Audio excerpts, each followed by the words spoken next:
Hello my dear all friends, good morning.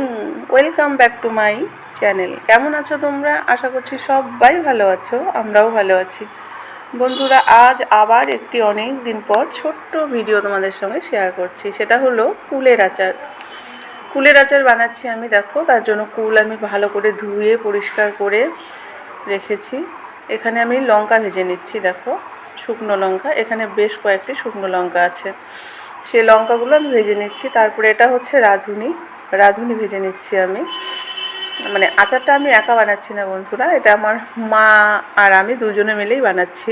তোমরা হয়তো ভিডিওতে দুই রকমের হাত দেখতে পাবে, একটা আমার মার হাত, একটা আমার হাত। আমি সত্যি কথাটাই তোমাদের বললাম। আর এটা হচ্ছে মহুরি ভেজে নিচ্ছি আমি। মানে অনেকে মৌরি বলে, অনেকে মৌরি বলে, আমরা মৌরিই বলি। মৌরি ভেজে নিচ্ছি। যাই হোক, এইগুলো আমি শুকনো খোলায় ভেজে নিচ্ছি। এগুলোই আমি গুঁড়ো করে আচারের মধ্যে দেব। তাহলে সঙ্গে থাকো আর দেখতে থাকো, ভিডিওটাকেও স্কিপ করো না বন্ধুরা। তোমাদের কাছে এটাই কিন্তু আমার অনুরোধ। দেখো, তারপরে সব ভাজা হয়ে গেছে। এখন আমি কড়াই দিয়েছি তেল, এখানে সরষের তেল দিয়েছি, আর দিয়েছি এখানে বেশ কিছুটা ফোড়নে। তাহলে আচারটা স্মেলটা খুব সুন্দর হবে। দেখো, পাঁচফোড়নটা কিন্তু খুব ভালো করে ভেজে নিতে হবে, মানে যেন একটু কাঁচা কাঁচা না থাকে, তাহলে আচারের মধ্যে কিন্তু ভালো সেন্ট আসবে না।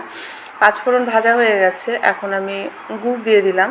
গুড় দিয়ে দেখো জল দিয়ে দিলাম। গুড়টাকে আমি ভালো করে মানে জলের সঙ্গে মিশিয়ে নিচ্ছি। এরপর আমি দিয়ে দিব কুলগুলো, যে কুলগুলো আমি মানে ফাটিয়ে ধুয়ে ভালো করে পরিষ্কার করে নিয়েছিলাম, সেই কুলগুলো আমি এখন এর মধ্যে ছেড়ে দিব। দেখো, কুলগুলো ছেড়ে দিচ্ছি। এটা আমার মা ছেড়ে দিচ্ছে কুলগুলো, আমি ভিডিওটা করছি। দেখো, কুলগুলো সমস্ত ছেড়ে দেওয়া হয়ে গেল। দেখো, কুলগুলো ছেড়ে দিচ্ছি। কুলগুলো দিয়ে আমি এর মধ্যে দিয়ে দিব লবণ পরিমাণ মতো, হলুদ গুঁড়ো দিয়ে তোমার সুন্দর করে গুড়ের সঙ্গে মিশিয়ে কিছুক্ষণ আমি ঢাকা দিয়ে, মানে লো ফ্লেমে ঢাকা দিয়ে রান্না করে নিব, যেন গুড়ের সঙ্গে কুলগুলো ভালো করে সিদ্ধ হয়ে যায়। তারপরে এর মধ্যে আমি বাকি যে মানে শুকনো খোলায় যে মশলাগুলো ভেজেছিলাম সেগুলোই গুঁড়ো করে এর মধ্যে দিয়ে মিশিয়ে দিলেই তৈরি হয়ে যাবে আমার কুলের আচার। একদম ছোট্ট ভিডিও বন্ধুরা, কিন্তু একটা জিনিস এর মধ্যে দিতে হবে। দেখো, সেই জিনিসটা কি, এই দেখো আমি হাতে নিয়ে তোমাদের দেখাচ্ছি। এটা হচ্ছে ভিনিগার। এটা দিয়ে যদি আচার বানানো যায়, যে কোনো আচার যদি বানানো যায়, তাহলে বন্ধুরা আচার 4-5 বছরেও কিচ্ছু হয় না। দেখো, লবণ দিয়ে দিলাম, তারপরে দিয়ে দেবো হলুদ গুঁড়ো, দিয়ে তারপরে তোমার ভিনিগারটা দিয়ে আমি খুব ভালো করে মিশিয়ে ঢাকা দিয়ে দেখো আচারটাকে মানে কুলটাকে সিদ্ধ করে নিব। আমিও আগে জানতাম না বন্ধুরা যে ভিনিগার না দিলে মানে আচার যে এতদিন থাকে, মানে 4-5 বছরেও নষ্ট হয় না। যাই হোক, আমিও জানার পর এভাবেই বানাই এখন। বেশ সত্যি কথাই, মানে আচার অনেক দিন ধরে মানে থাকে আর কি, ঘরে নষ্ট হয়ে যায় না, মানে যেটা গন্ধ হয়ে যাওয়ার সেটা হয় না। তোমরাও এইভাবে বানিয়ে দেখো, 4-5 বছরেও আচার কিন্তু এক ফোঁটাও নষ্ট হবে না। দেখো, আমার লবণ হলুদ মেশানো হয়ে গেল। এখন আমি ভিনিগার দিব। ভিনিগারটা দিয়ে ঢাকা দিয়ে দেব। দেখো, ভিনিগার দিয়ে দিলাম, বেশ পরিমাণে অনেকটাই দিলাম। মানে এখন দেখো, ভিনিগারটাও আমি ভালো করে মিশিয়ে দিচ্ছি। অনেকটা কড়াইটা ভর্তি হয়ে গেছে, আমি নাড়তে পারছিলাম না। যাই হোক, মা নেড়ে দিচ্ছিল। দেখো, এখন ঢাকা দিয়ে দিব। ঢাকা দিয়ে হালকা স্টিমে কিছুক্ষণ রান্না করে নেব, কুলটা ভালো সিদ্ধ হওয়ার জন্য।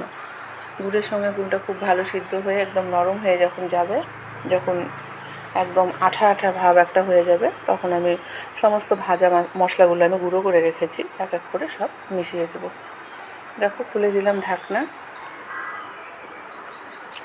দেখো কি সুন্দর টকবক করে ফুটছে আচারটা, এবং একটা কিন্তু বেশ ভালোই কালার চলে এসছে আচারের। দেখো, দিয়ে দিলাম এখানে শুকনো লঙ্কার গুঁড়োটাও এখন মিশিয়ে দিচ্ছি।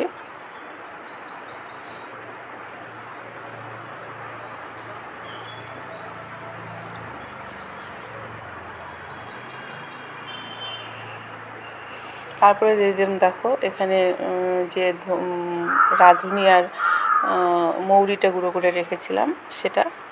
এখন সব কিছু আমি সুন্দর করে মিশিয়ে দিয়ে ঢাকা দিয়ে কিছুক্ষণ রেখে দিব। তারপর ঢাকনা খুলে তোমাদের সঙ্গে ফাইনাল আচারের লুকটা দেখিয়ে দিচ্ছি। দেখো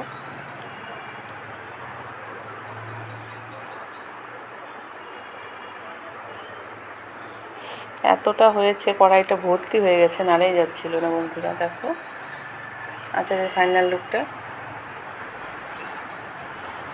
আচারটা কিন্তু একদম রেডি। আর একটু দিয়ে দিলাম তোমার লঙ্কার গুঁড়ো, একটু টেস্ট করানো হলো, মানে ঝালের পরিমাণটা একটু কম হয়েছে, যার জন্য আর একটু লঙ্কার গুঁড়ো দেওয়া হলো।